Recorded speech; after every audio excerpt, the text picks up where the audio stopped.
7h44, bienvenue, c'est le petit déjeuner politique de Philippe Martinez, secrétaire général de la CGT. Bonjour Philippe Martinez. Bonjour. Nouvelle restriction annoncée hier par Olivier Véran, ministre de la Santé. Fermeture totale des bars à Aix, Marseille, notamment fermeture aussi à 22h dans des départements classés en rouge comme Paris. Les salles de sport aussi. Est-ce que ces mesures vous semblent justifiées, vous ? En tout cas, c'est des mesures qui sont annoncées sans véritablement de concertation, si j'ai bien compris, puisque quand tous les élus politiques des Bouches-du-Rhône sont d'accord pour dire on nous a pas prévenu, c'est qu'il y a droite et gauche. Oui, c'est qu'il se passe quelque chose. Et puis il y a quand même dans le discours, dans les annonces du gouvernement, le moins qu'on puisse dire, et depuis début mars, tout est son contraire. Et c'est ce que ont du mal à comprendre les citoyens, me semble-t-il, et les salariés que je côtoie aussi. Ouais. Il faut tout faire pour éviter le reconfinement. Ce serait mortel pour l'emploi. Oui, mais à condition que justement le discours et les messages soient clairs. On peut pas, si on remonte un peu plus loin, au mois de mars, il fallait pas de masque. Évidemment, il y en avait pas. Ouais. Donc, et puis aujourd'hui, tout le monde doit en porter. C'est typiquement des choses que les citoyens comprennent pas bien. On laisse ouverts des endroits publics, on en ferme d'autres. Les citoyens comprennent pas, et on peut multiplier ce genre de sujets parce que donc ça manque de lisibilité. Ce discours. Ouais. Les représentants des partis politiques ont été consultés cette semaine, et vous, les syndicats ? Sur quoi ? Sur la crise sanitaire, ses conséquences. Et il y a eu des consultations. Vos derniers contacts avec le ministère. Vous savez qu'il y a Jean Castex. Jean Castex a fait, je l'ai vu sur les questions industrielles, mais on a eu des concertations télétravail aussi, sur le télétravail, sur le congé paternité notamment. Il y a des discussions, mais je crois que j'ai souvent eu l'occasion d'en parler ici. Qu'est-ce que c'est qu'une concertation ? C'est un coup de fil pour nous expliquer comment ça va se passer, ou c'est un vrai échange, la prise en compte de nos propositions. Et je crois que c'est pas que pour les syndicats que ça se passe comme ça. Ouais. Jusque-là, est-ce que vous êtes quand même satisfait des aides qui ont été mises en place, le chômage partiel prolongé dans certains secteurs notamment ? Oui, mais le chômage partiel, c'est une bonne chose, et ça date pas de la crise de la Covid. Par contre, le chômage partiel de longue durée est conditionné à des accords de compétitivité. Et ça, c'est un problème. C'est-à-dire que on vous accorde des aides pour rester au chômage partiel, mais à condition que vous acceptiez une baisse de salaire ou suppression d'une prime, y compris des suppressions d'emplois. Et ça, c'est pas possible. C'est-à-dire que le problème de ces aides, c'est que on licencie d'abord et on discute après. Est-ce qu'on peut faire le contraire ? C'est-à-dire on discute et on trouve des alternatives. Et c'est valable dans plein d'entreprises, vous l'avez noté. Oui. Alors, sur les grandes entreprises, peut-être, on viendra aussi sur les PME dans un instant, mais sur les grandes entreprises, il y a eu, pour l'instant, ça a été limité, mais il y a quand même des plans sociaux qui sont annoncés. Vous redoutiez... Plans de licenciement. Ça n'a rien de social. Se faire virer, ça n'a rien de social. Et mais vous avez. Oui, c'est-à-dire que vous dites on ne peut pas parler de plan social. Mais je ne sais pas ce que c'est qu'un licenciement. Licenciement, c'est le chômage, point. Et puis vous avez raison d'insister parce qu'on parle des grands groupes, mais il y a tout un tissu de sous-traitants, de petites boîtes dont on parle moins, mais qui sont entre guillemets les dégâts collatéraux, mais il y a des gros dégâts. Et ce qui est assez regrettable et scandaleux, c'est qu'on a donné de l'argent à ces grandes entreprises. Et il n'y a pas d'alternative à ces suppressions d'emplois. Et dans des domaines, j'étais dans le Jura mardi, une entreprise comme Jacob Delafont, tout le monde connaît. Un patron américain décide de fermer la boîte, d'envoyer les productions au Maroc. Enfin, on parle de rénovation des logements, d'amélioration des logements. Il y a des sanitaires dans les logements. On devrait embaucher dans cette boîte. Eh ben non, on ferme avec autour de Dole des dégâts dans les petites boîtes, les sous-traitants, etc., les entreprises de services, et puis les commerçants. C'est la vie d'une ville, d'un village qui est menacé. Oui, les grandes entreprises concernées, là, quand vous parlez des aides, elles devraient rembourser ces aides ? Déjà, elles devraient rembourser. Et puis, quand ils veulent pas céder leur boîte ou céder les murs, on leur pique. Et puis c'est tout. Enfin, c'est la vie de familles entières qui sont en jeu. Et dans des activités, je cite Jacob Delafont parce qu'on a beaucoup parlé de Bridgestone. Oui, c'est aussi grave. Mais voilà, ils fabriquent des sanitaires. Soit on les ramène du Maroc, et j'ai rien contre les ouvriers marocains, mais ils pourraient fabriquer des sanitaires pour améliorer leur logement à eux, ils en ont besoin, vous voyez ? Ouais. Dans l'affaire Bridgestone, est-ce que les syndicats ont aussi leur part de responsabilité, c'est-à-dire sur les accords de performance qui avaient été refusés, où il fallait passer de 32 heures à 34 heures, par exemple, l'année dernière? Non, mais c'est toujours de la faute des salariés. Ah non, je dis pas, c'est de la faute des salariés. Je dis mais une part de responsabilité. On met toujours le couteau sous la gorge en disant, bah, c'est ça où vous êtes viré. Vous acceptez des sacrifices et vous êtes viré. Vous vous rappelez de Smart? Ils avaient fait un référendum, le même. Accepter de travailler plus pour maintenir le site. Ça ferme. C'est des marchés. Ça ferme pour aller produire ailleurs, quoi. Je ne sais pas, pour l'instant, ça ferme. Non, mais a priori, il y a d'autres projets, puisque les Chinois doivent produire ailleurs. Ça, c'est le gros souci. Il faut relocaliser. Est-ce que là, vous êtes prêt à discuter avec le gouvernement pour les relocalisations? On n'arrête pas de faire des propositions. On n'arrête pas de faire des propositions. On parle de sauver la planète. Et on va fabriquer à 10 000 km de chez nous des choses qui peuvent être fabriquées ici et qui sont utiles ici.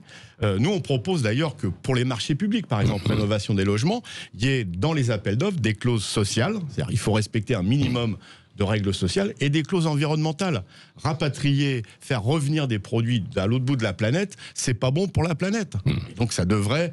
il s'agit pas de protectionnisme dans le sens nationalisme. Il s'agit d'être... Oui, mais c'est là où c'est ambigu, parce que le protectionnisme sans être nationaliste, à un moment donné, il faut défendre en fait le pays face aux autres. Non, c'est pour ça. Il faut être cohérent. Vous avez du mal à dire ce mot-là, Philippe Martinez, non? Protectionnisme social et environnemental, ça vous va comme vous comprenez la définition? Oui, mais est-ce qu'il n'y a pas aussi le protectionnisme? Non. Pourquoi? Non, mais alors Philippe Martinez, on avait un salarié il y a quelques minutes qui était à l'antenne. Il dit nous on ferme tout depuis des années. C'était dans le bassin de Montpellier parce qu'on fabrique en Inde, en Chine, etc.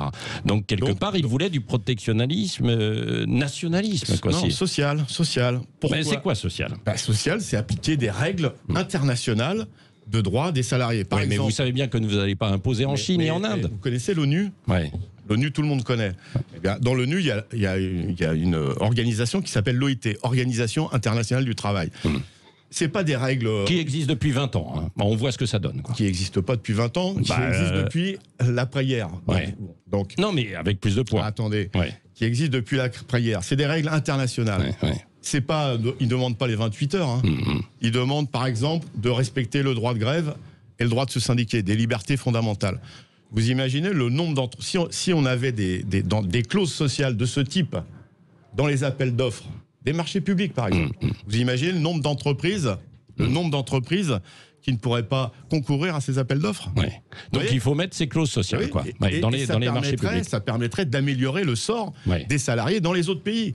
Or là, la référence, c'est tout le monde vers le bas. Nous, on dit tout le monde vers le haut. Philippe Martinez, est-ce que vous faites confiance quand même au gouvernement actuellement pour sauver l'emploi en France? Pour l'instant, ça manque d'actes concrets. Hein.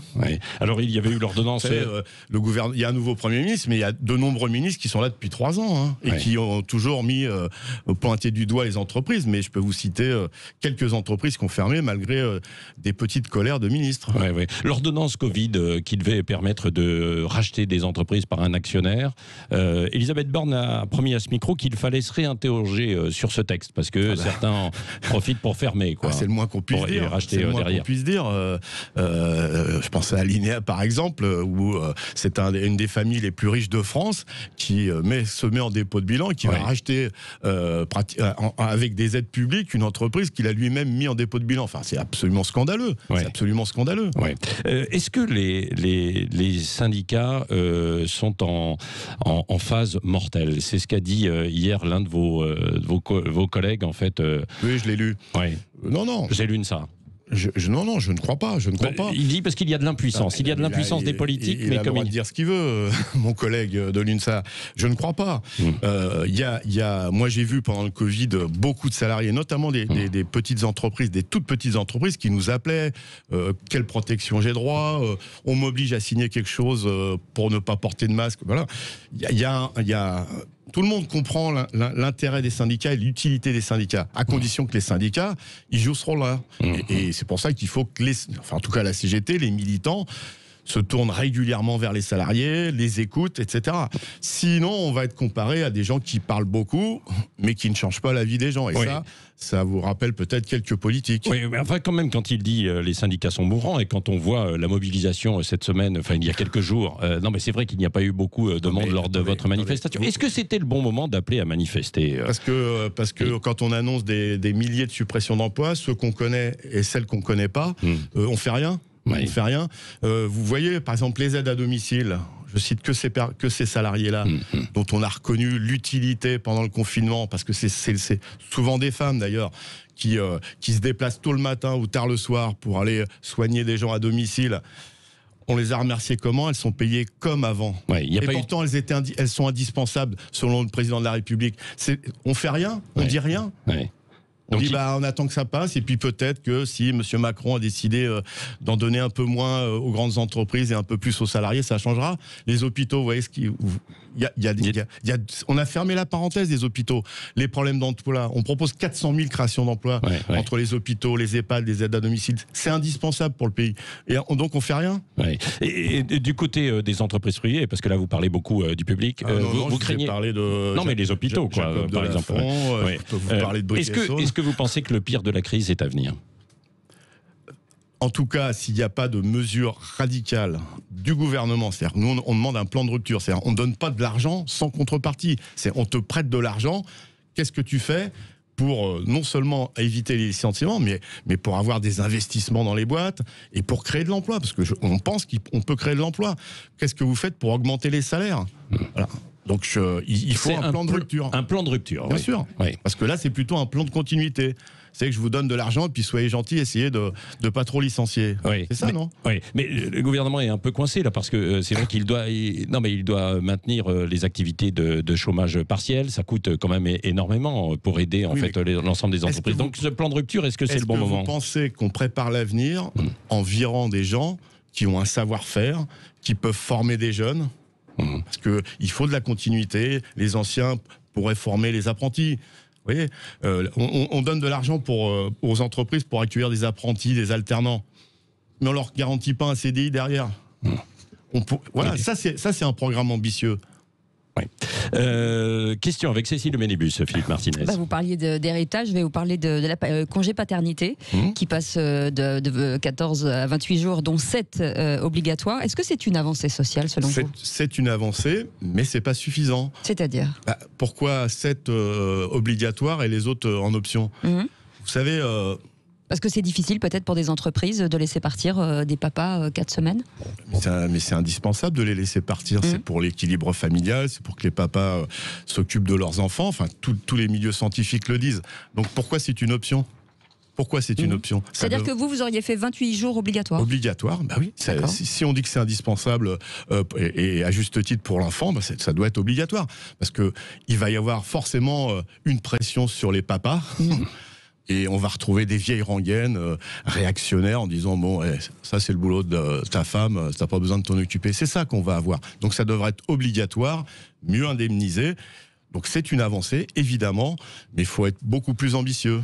À propos d'avancer sur le télétravail, puisqu'il y a eu des négociations, il faut des contreparties, c'est-à-dire la prise en charge, l'électricité. Vous y êtes favorable au télétravail? Bien sûr. Favorable à un accord national qui encadre le télétravail. Et donc les négociations vont commencer, puisque là aussi, c'est mieux, puisque le MEDEF a dit on est OK pour négocier. Par contre, il faut l'encadrer. Quand on travaille à la maison, c'est pas un ordinateur pour le conjoint, la conjointe, les 3 enfants, parce que ça, on travaille pas bien comme ça. Il faut voir l'électricité. La journée, elle doit pas faire 12 heures. On ne doit pas faire à manger aux enfants et puis travailler. Vous voyez ce que je veux dire? Donc c'est pour ça qu'il faut un accord pour encadrer le télétravail. Après, dans les entreprises, on peut l'adapter. Mais il faut une base commune pour qu'il y ait les mêmes règles pour tout le monde. Merci. Philippe Martinez, secrétaire général de la CGT, était l'invité ce matin de Sud Radio. Et la bonne nouvelle, c'est qu'on va vous offrir des cadeaux au Futuroscope. Ah oui, c'est vrai, quand même. Mais non, mais on essaie de vous donner du bon. Reste à 7h58. Sud Radio.